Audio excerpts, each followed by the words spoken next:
Hello students, myself Rajiv Atri. Today we are going to discuss bending of cyclist. Students topic चल रहे थे dynamics of circular motion के, जिसके अंदर हमें बेसिकली चार टॉपिक पढ़ने हैं। कौन कौन से चार टॉपिक पढ़ने हैं? देखिए, पहला टॉपिक है हमारा आज bending of cyclist. After that हम इसके बाद करेंगे कि एक कोई फोर व्हीलर, कोई कार है या कोई भी व्हीकल है जो बिना अनबैंक्ड रोड पे अगर टर्न ले तो उसकी मैक्सिमम वेलोसिटी, बिना एक्सीडेंट के मैक्सिमम वेलोसिटी वो कितनी अचीव कर सकता है। एंड थर्ड टॉपिक फिर हमारा रहेगा banking of road. After that जो फोर्थ टॉपिक है वो हम वर्टिकल सर्कल का डायनेमिक्स पढ़ेंगे। This is horizontal circle. Okay, so ये चार टॉपिक हमें डायनेमिक्स ऑफ सर्कुलर मोशन में पढ़ने हैं। फर्स्ट ऑफ ऑल, जो ये डायनेमिक ऑफ सर्कुलर मोशन है इसका एक बार मतलब जान लो। डायनेमिक्स का मतलब होता है कि ब्रांच, फिजिक्स की ब्रांच जो मोशन पे काम करे बिना मोशन का कारण डिस्कस करे, without considering the cause of motion, वो है काइनेमेटिक्स। अब डायनेमिक्स क्या है? By considering the cause of motion, कारण जान के, मोशन का कारण जान के मोशन के ऊपर अगर कोई ब्रांच काम कर रही है तो हम उसको कह देते हैं डायनेमिक्स। काइनेमेटिक्स हमने कहां पढ़ रखा है? Motion in straight line, motion in plane, ये दोनों चीजें क्या है? काइनेमेटिक्स में आते हैं। मोशन, जो ये लॉज ऑफ मोशन है या फ्रिक्शन है या ये जितना भी हम अब सर्कुलर मोशन पढ़ेंगे सेंट्रीपिटल फोर्स से रिलेटेड, वो सारी चीजें हम कहां पे पढ़ेंगे? Dynamics of circular motion. अब ये डायनेमिक्स ऑफ सर्कुलर मोशन क्यों है? क्योंकि हम एक चीज ध्यान में रखेंगे बस, अगर कोई भी चीज सर्कुलर मोशन में मूव कर रही है, वो सर्कल बेशक वर्टिकल सर्कल हो या हॉरिजॉन्टल सर्कल हो, उसको एक ऐसा फोर्स का फैक्टर जरूर मिलना चाहिए जो उसका रिक्वायर्ड सेंट्रीपिटल फोर्स प्रोवाइड करवा दे। दोबारा सुन लो, अगर कोई भी चीज वर्टिकल सर्कल में मूव करे या हॉरिजॉन्टल सर्कल में मूव करे या किसी भी सर्कुलर पाथ में मूव करे, उस ऑब्जेक्ट के पास सेंट्रीपिटल फोर्स होना कंपलसरी है। नाउ सेकेंड थिंग, अगर सेंट्रीपिटल फोर्स होना कंपलसरी है तो सेंट्रीपिटल फोर्स के लिए, सेंट्रीपिटल फोर्स वैसे एक नेचुरल फोर्स है, बट सेंट्रीपिटल फोर्स अक्वायर करने के लिए आपके पास कौन से कंपोनेंट हैं यहां पे? देखिए, अगर कोई भी साइकिलिस्ट टर्न लेता है, कोई भी टू व्हीलर, बाइकर हो, साइकिलर, कोई भी टू व्हीलर हो, अगर टर्न लेता है तो वो थोड़ा सा अपने आप को वर्टिकल से बेंड करता है। और वो वर्टिकल से बेंडिंग मान ली मैंने थीटा एंगल की बेंडिंग है, और थीटा एंगल की बेंडिंग के बाद जो ये रिएक्शन कंपोनेंट है जो कि सरफेस देता है, सरफेस के परपेंडिकुलर रहता है रिएक्शन, अभी बॉडी का फोर्स ऐसे अप्लाई हो रहा है, so according to Newton's third law, equal and opposite reaction force भी आएगा। वो रिएक्शन फोर्स ये रहा आर।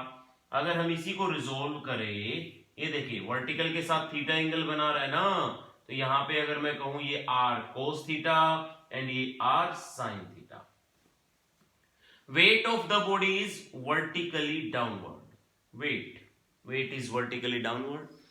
बस इतना होने के बाद आपको एक ही चीज लिखनी है कि the required centripetal force for safe turn,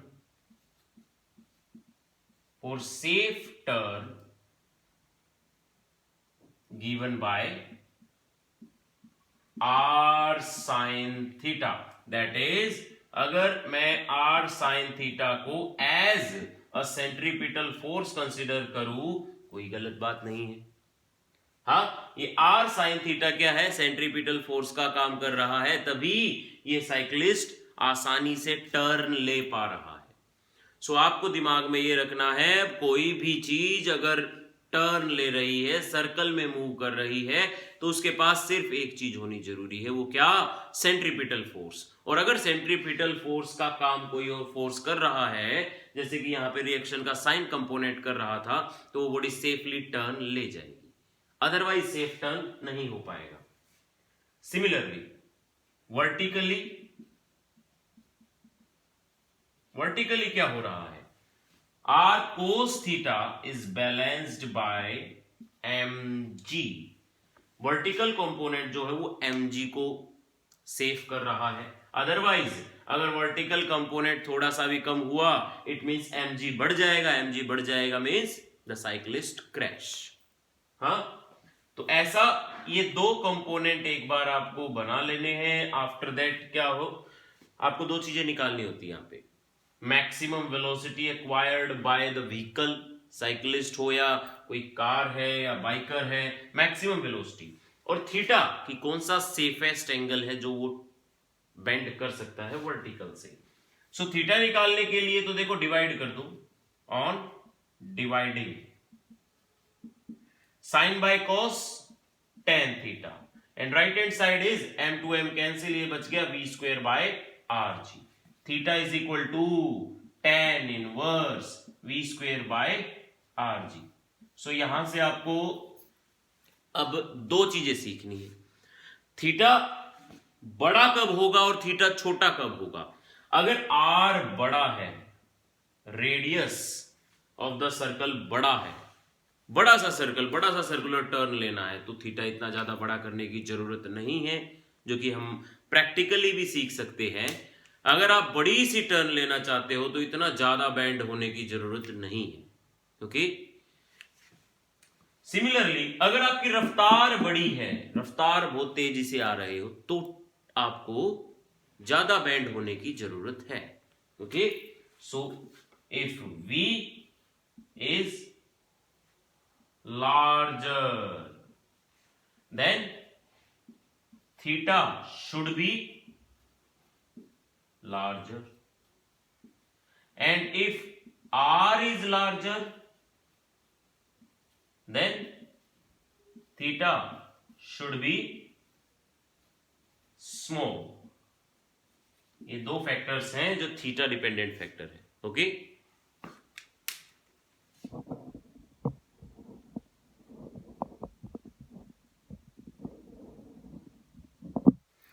yes, again second one is velocity factor। यहां से देखिए reaction force mg by cos theta होगा वर्टिकल कंपोनेंट से from second, r is equal to what, mg divide by cos theta. ये r की value यहां substitute करें एक बार, on substituting in equation first, देखिए mg divide by cos theta, ये तो लिखा r की जगह पे, बचा क्या, sine theta is equal to, यहां से भी वैसे हम निकाल सकते थे, कोई बड़ी बात नहीं थी, v square are g tan theta. Okay, but इस तरीके से कर ले वो भी ठीक है, m v square by r, m to m cancel, sine by cos 10 and v square is equal to what, R g tan theta.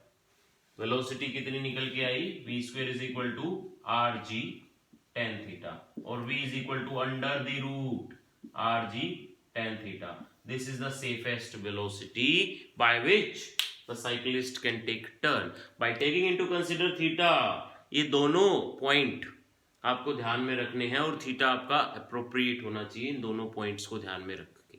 Okay, so this is the maximum velocity of cyclist and this is the angle by which it can bend from vertical, and this is all about bending of cyclist। ऐसे ही dynamics of circular motion के तीन concept और हमारे अभी बचते हैं जो कि हम सीरीज वाइज पढ़ेंगे।